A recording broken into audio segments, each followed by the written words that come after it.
Estas agencias que hacen lo que antes hacía la CIA. Claro, con promociones de estudio, promociones de vivienda, promociones, pero finalmente son agencias de penetración ideológica y cultural que terminan manipulando la soberanía popular de los países latinoamericanos, el patio trasero de Estados Unidos. Entonces, que Agustín esté hoy, a 40 años de su desaparición física, pronunciando estas palabras para todos nosotros y trayendo al presente a Salvador Allende, trayendo al presente que en América Latina hubo una defensa de ese gobierno por parte de los trabajadores que en realidad invirtieron lo que nosotros en Argentina conocemos como un paro. En Chile, en defensa del gobierno chileno de aquel momento, Salvador Allende, los trabajadores pusieron a producir las fábricas en contra de un lockout patronal. Es como si aquí, cuando el campo se opuso a la 125, los peones rurales, en vez de ir a cortar las rutas, se hubiesen puesto a cosechar y a trasladar los granos para que los vendamos y el pueblo argentino en realidad no tuviera que sufrir el lockout de unos pocos. Eso pasó en Chile y bueno, el imperialismo y las oligarquías nacionales respondieron con el bombardeo a la Casa de la Moneda y el asesinato a Salvador Allende. Ahí se ve que en estos años, en el año 73, se escucha una multitud ovacionar a Chile, y eso también da cuenta del cambio cultural que hemos sufrido, que es consecuencia de la peor noche que pasamos los argentinos, la dictadura, la opresión y la represión que hemos vivido, ¿no? Pero hoy la cosa es bastante distinta. La verdad, nosotros, Aleida, estamos muy contentos. Lo que se vio esta semana, la semana de mayo, que es la semana patria para nosotros, con tantísima gente en todas las capitales, pero principalmente en Buenos Aires, hemos vuelto a estar orgullosos de nuestra bandera, cosa que no pasaba desde hacía mucho. Y hoy en toda Sudamérica vemos procesos políticos progresistas, o en algunos casos revolucionarios, y en gran parte gracias a esos luchadores que hoy no están. Porque ahí decía Agustín, en Chile, en Brasil, en Paraguay, en Bolivia, en Uruguay, hay dictaduras opresoras al servicio del imperialismo. Y vemos como hoy solamente había quedado Cuba en un momento, resistiendo solita, pero hoy ya Cuba no está sola, ¿no? No, es cierto, pero ¿sabes qué? Hablando, es interesante esto que decía el Tosco acá, porque justo es lo mismo que se está intentando hacer hoy contra Venezuela. Es decir, es toda la manipulación de la información y a la misma vez contra el mismo pueblo venezolano, intentando por todos los medios socavar un proceso diferente, un proceso que le ha hecho a los venezolanos por primera vez dueños de lo que producen. Es muy importante eso, porque si nosotros no llegamos a ser dueños de lo que producimos, no podemos cambiar la realidad. ¿Quién nos va a dar dinero, presupuesto para hacer salud pública totalmente gratuita o para hacer una educación totalmente gratuita? Si no somos dueños de lo que producimos, no podemos cambiar esas realidades.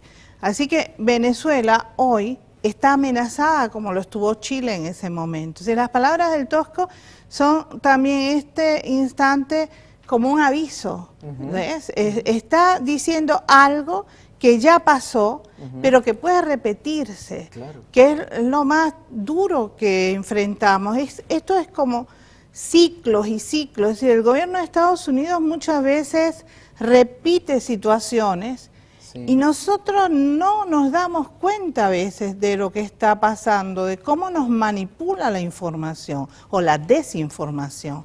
Entonces, en ese sentido, yo pienso que es interesantísimo rescatar estas cosas, ¿no? Ya él no está físicamente, pero dejó una alerta y hay que escucharlo. O sea, cuando nosotros nos ponen, por ejemplo, discursos del Che, palabras de José Martí, vemos la vigencia que tiene en nuestra actualidad. Eso es lo que hace que las personas sigan presentes. Ustedes tienen la suerte de que en Cuba se le da muchísima importancia a la cultura y tanto los escritos del Che como de Fidel y de tantos otros revolucionarios están ahí. Y nosotros tenemos la suerte, quizás no tenemos la misma suerte, pero ahora sí la Universidad Nacional de Córdoba ha decidido reeditar los escritos de Agustín Tosco, que estaban agotados, ¿no es cierto? Eso es muy importante. Te quería preguntar de eso, Héctor, y también sobre el sindicalismo hoy, porque hablamos de las agencias estas de desarrollo, la ANED, la USAID, que hacen lo que antes hacía la CIA. Aleida marcaba el tema de la prensa, pero también la intervención en el sindicalismo fue una constante en los años 60 y 70. De hecho, en Argentina estaba muy claro, la burocracia sindical y el sindicalismo combativo de Tosco, ¿no?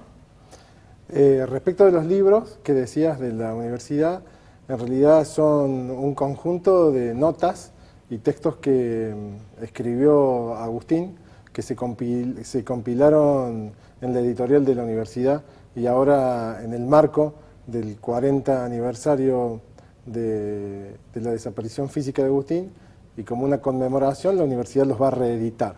Son muy importantes porque alocuciones como esa hay muchísimas allí, y bueno, y como decía Aleida, la vigencia que tienen esos textos al día de hoy para nosotros y para toda Latinoamérica es impresionante y es sustancial que todos los jóvenes y en general la población los conozca.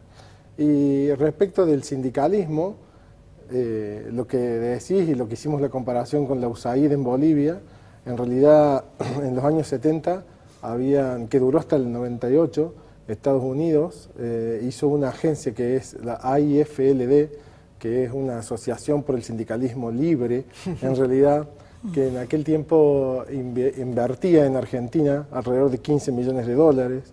Hay casi 90.000 sindicalistas que fueron a hacer cursos, entre comillas, hasta un salario le pagaban en Estados Unidos. Y bueno, esa formación que recibían era una formación que hacía que el modelo sindical aquí en Argentina se asemejara o se adaptara a la dictadura que viene desde Estados Unidos, ¿no? Entonces hay una desnaturalización porque es una intervención clara de las empresas. Claro. Y sindicalistas empresarios, sindicalistas burócratas. Entonces, ahí en Argentina, y de hecho que en Córdoba, en Córdoba la levantaron a la agencia, en realidad era un lugar muy adverso para sus intervenciones. Pero es clara la diferencia que está y existe, ¿no? Sindicalismo burócrata, sindicalismo participacionista, y en aquel tiempo era la corriente combativa sindical, a la cual adhería Atilio López, Agustín y todos los sindicatos que estaban compuestos por el ala izquierda del peronismo, ¿no? Cuando la otra parte era la ala derechista del peronismo, y bueno, todo este dinero, este financiamiento a los sindicatos es el que terminó con la vida de muchos compañeros nuestros, ¿cierto? Porque esta ala de derecha es la que finalmente conforma la fuerza paramilitar que después se blanquea en el 76, ¿no? Claro. Estamos en una semana especial, Aleida, porque el viernes de la semana pasada, 22, habría sido el cumpleaños de Agustín Tosco, y el viernes de esta semana, 29, es un aniversario del Cordobazo. El Cordobazo que Fidel también muchas veces lo ha rescatado junto con la reforma universitaria de Córdoba. Y bueno, esto está más vivo que nunca, realmente en Córdoba, en Argentina, me parece que es necesario. Dentro de las actividades que se van desarrollando por la conmemoración del 40 aniversario, hay una comisión en el Sindicato de Luz y Fuerza encargada de desarrollarlas.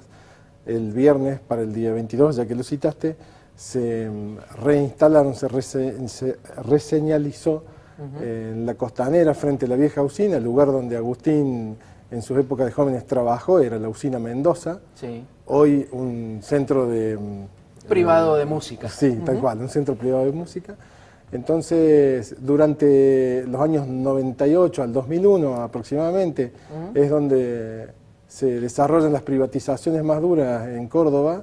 Manos Anónimas quitaron esos carteles, que tiene todo un significado, porque los compañeros de la energía, en realidad había todavía compañeros que venían de los años 70 y el espíritu de Agustín estaba allí, así que le quitaron esos carteles como una cuestión agresiva, ¿no? Y en el marco lo que hicimos es, luego de pedir a la Intendencia, particularmente a la Intendencia de Mestre, ahora durante 2 años aproximadamente, cursamos notas y explicamos, no tuvimos ninguna respuesta. El año pasado se sumó el Consejo Directivo del Sindicato de Luz y Fuerza, a quien tampoco respondió el Intendente Mestre.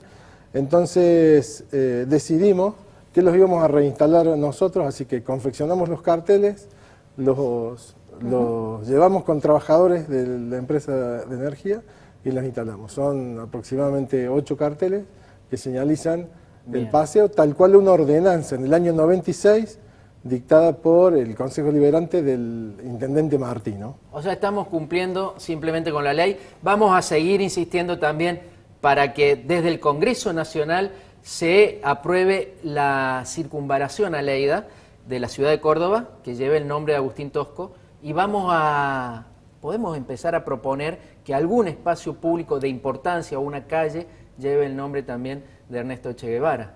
Me parece que también los simbolismos hablan de los pueblos, ¿no? Y de la memoria que tenemos.